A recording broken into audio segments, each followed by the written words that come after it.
आज हम पढ़ेंगे इलेक्ट्रोस्टैटिक्स। चैप्टर थोड़ा बड़ा है तो 4-5 हिस्सों में करके कंप्लीट होगा। आज हम इलेक्ट्रोस्टैटिक्स का फर्स्ट पार्ट पढ़ने जा रहे हैं। इलेक्ट्रोस्टैटिक्स इसका मतलब क्या है, इसको अगर दो पार्ट में डिवाइड कर दें, electro plus statics.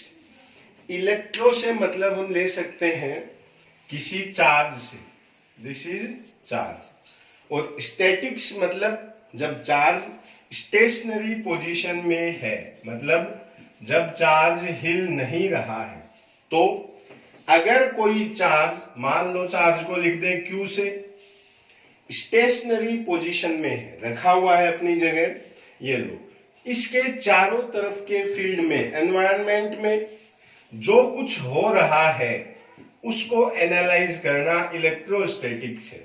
The study of atmosphere which is generated due to a stationary charge is called as electrostatics।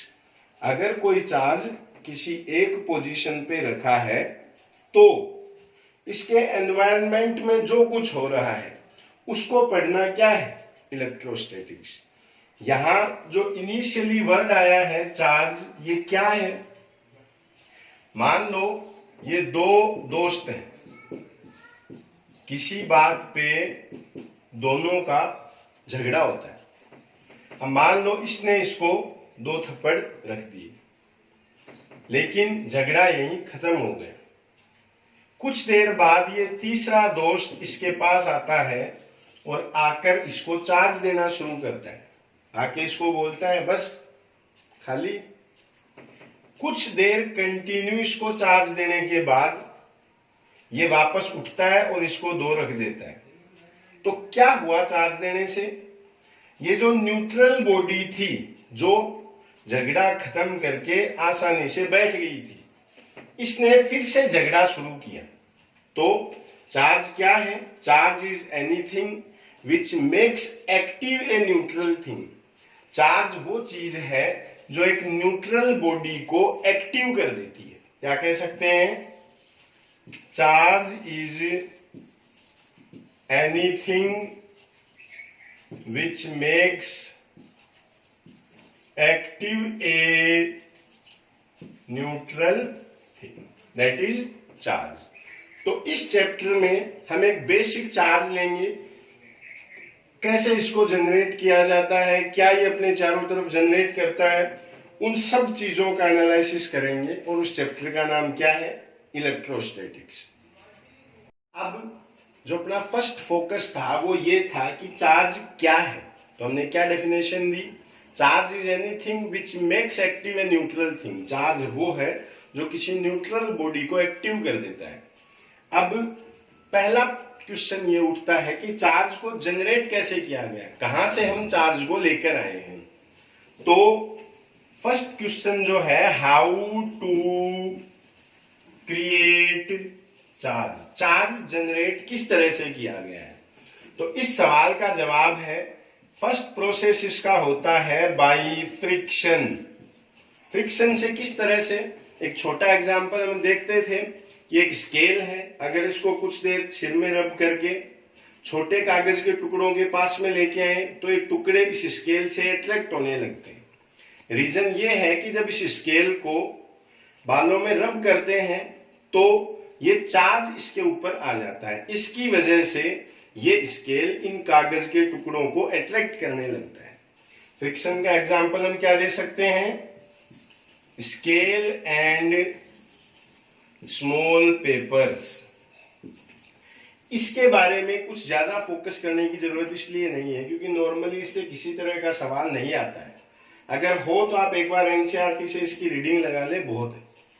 दूसरा एग्जाम्पल है बाई कंडक्शन। ये कुछ ऐसा ही वर्ड हम हीट ट्रांसफर में पढ़ते हैं जहां हमें ये बताया जाता है कि ये बॉडी है, मान लो इसका टेम्परेचर है 100 डिग्री सेल्सियस, दूसरी बॉडी है जिसका टेम्परेचर है 20 डिग्री सेल्सियस। अगर इन दोनों को एक वायर से कनेक्ट कर दें तो इससे कुछ हीट इस साइड में जाने लग जाती है, या इसका टेम्परेचर कम होने लग जाता है, इसका टेम्परेचर बढ़ने लग जाता है।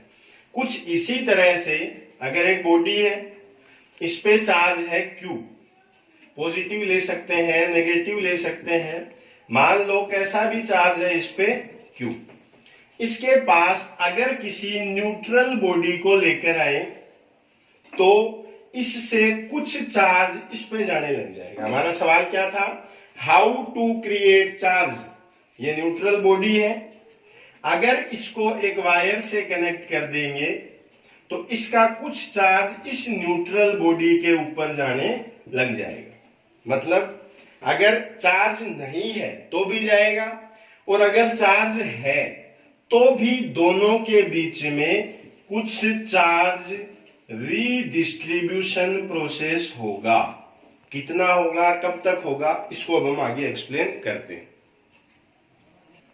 अब हम देखते हैं कि चार्ज का कंडक्शन कैसे होता है। मान लो एक बॉडी है जिसकी रेडियस हमें दी हुई है R1, इस पे चार्ज दिया हुआ है Q1। साइड में एक दूसरी बॉडी है जिसकी रेडियस है R2, इस पे चार्ज है Q2। एक वायर से जोड़ देंगे, this is a conducting wire. तो अब दोनों बॉडीज में मिला के चार्ज कितना हो गया, Q1 प्लस Q2। सवाल ये है कि लास्ट चार्ज कितना होगा, क्या दोनों में 50-50 डिवाइड होगा या कुछ और होगा। तो इसको हम एक एग्जांपल से समझ सकते हैं। मान लो ये दो आदमी है, ये पहला है और ये दूसरा है। इसके पास है 20 रोटी, या मान लो इसके पास है 2 चपाती और इसके पास है 20 चपाती। दोनों एक साथ रखते हैं और खाना स्टार्ट करते हैं। टोटल कितनी है, 22। अब क्या ये दोनों 50-50 लेंगे, नहीं, इसकी साइज बड़ी है, ज्यादा खाएगा, ये कम खाएगा। कब तक खाएंगे, जब तक दोनों का पेट नहीं भरता तब तक। और दिखती सी बात है, ज्यादा कौन खाएगा, ये। तो जिस तरह चपाती साइज के अकॉर्डिंग डिवाइड हुई है, उसी तरह चार्ज भी किसके अकॉर्डिंग डिवाइड होता है, साइज के अकॉर्डिंग। कब तक, जब तक दोनों का पोटेंशियल है या स्टेमिना है, जब तक जितना दोनों का स्टेमिना है। स्टेमिना को हम यहाँ एक दूसरे वर्ड से एक बार के लिए लेते हैं जिसको बोलते हैं पोटेंशियल। तो जब तक दोनों का स्टेमिना सेम नहीं हो जाए या पोटेंशियल सेम नहीं हो जाए तब तक ये खाते रहेंगे।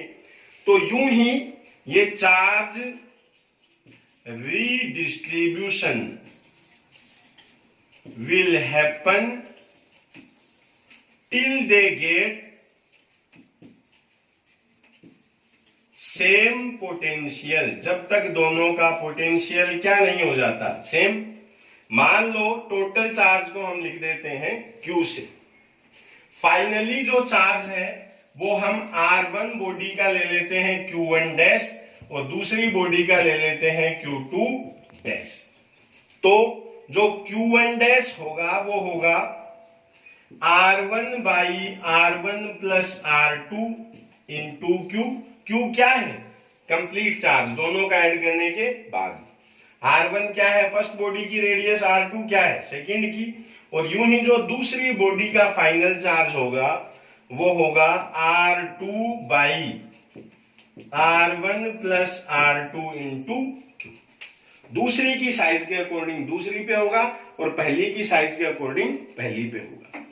इस चार्ज रिडिस्ट्रीब्यूशन पे कुछ और सवाल भी बनते हैं, लेकिन उनको हम अभी एक्सप्लेन इसलिए नहीं कर सकते क्योंकि अभी हमें पोटेंशियल वर्ड का पूरा पता नहीं लगा है। जहां पोटेंशियल आएगा मैं फिर से इस एग्जांपल को लेके एक्सप्लेन करूंगा कि यहाँ और सवाल क्या बन सकते हैं। फिलहाल कंडक्शन के थ्रू हम चार्ज एक बॉडी से दूसरी में ट्रांसफर कर सकते हैं। पहली का चार्ज निकाल सकते हैं, दूसरी का निकाल सकते हैं। मिनिमम रिक्वायर्ड कंडीशन क्या है, they must be connected by a conducting wire, मतलब दोनों को एक कंडक्टिंग वायर से कनेक्ट करेंगे। Number 2, they final charge on both bodies will change if initially they are not at equal potential। अगर दोनों का पोटेंशियल शुरू में सेम नहीं है तो ही चार्ज कंडक्शन का प्रोसेस होता है। अपना सवाल था हाउ टू क्रिएट चार्ज, जिसके हमने दो प्रोसेस पढ़े, फ्रिक्शन, कंडक्शन। अब तीसरे की बात हम करते हैं जिसको बोलते हैं इंडक्शन। देखो इंडक्शन क्या है, मान लो ये क्लास है जिसमें ये कुछ लड़कियां हैं, कुछ लड़के, छुट्टी होती है, ये गेट है, यहां से ये लड़कियां बाहर निकलती हैं और यहां से ये दो लड़के पीछे चल देते हैं। दिस इज इंडक्शन, अपने आप चलने लगे, कोई फिजिकल कांटेक्ट नहीं है, कुछ लेना देना नहीं है, लेकिन ये दोनों पीछे इसके चल लिए। लेकिन मान लो इस बॉडी पे पॉजिटिव चार्ज है तो ये जो पीछे आएगा इसके ऊपर दोनों तरह का चार्ज हो सकता है, पॉजिटिव भी और नेगेटिव भी। वो क्यों?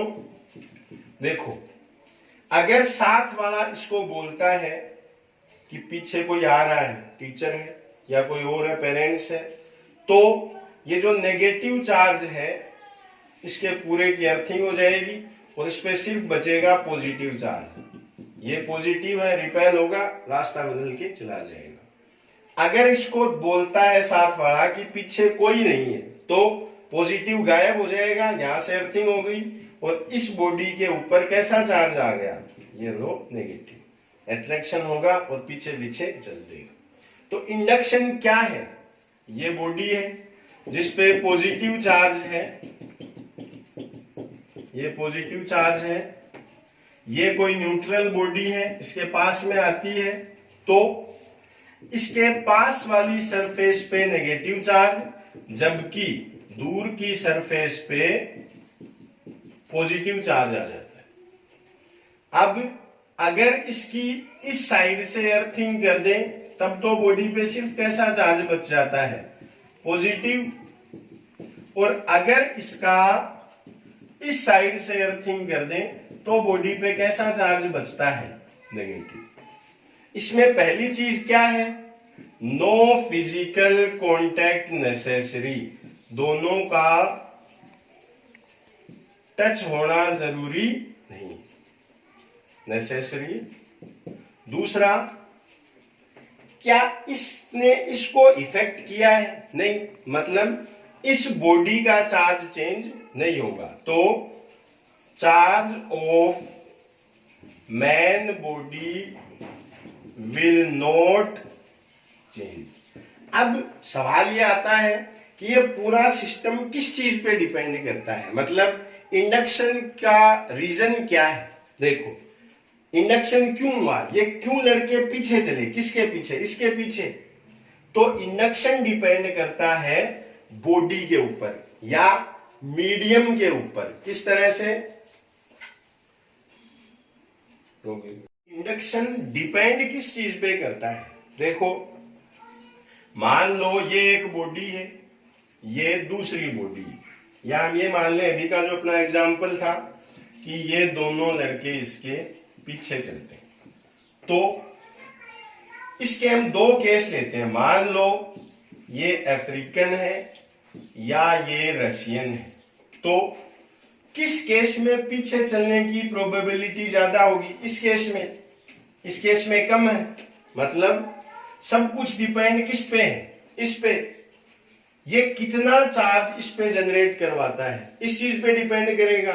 तो इंडक्शन का जो रीजन है वो डिपेंड करता है डाई इलेक्ट्रिक मीडियम पर। ये डाई इलेक्ट्रिक क्या है, कुछ ऐसी बॉडी होती है जो नॉर्मली तो न्यूट्रल होती है, दिस इज न्यूट्रल, लेकिन अगर इनको इलेक्ट्रिक फील्ड के पास लाए तो इन पे चार्ज जनरेट होता है। मतलब इनिशियली ये न्यूट्रल थे क्लास में, पास आते ही क्या हुआ, इन पे दोनों तरह का चार्ज जनरेट हुआ, दिस इज डाइलेक्ट्रिक मीडियम।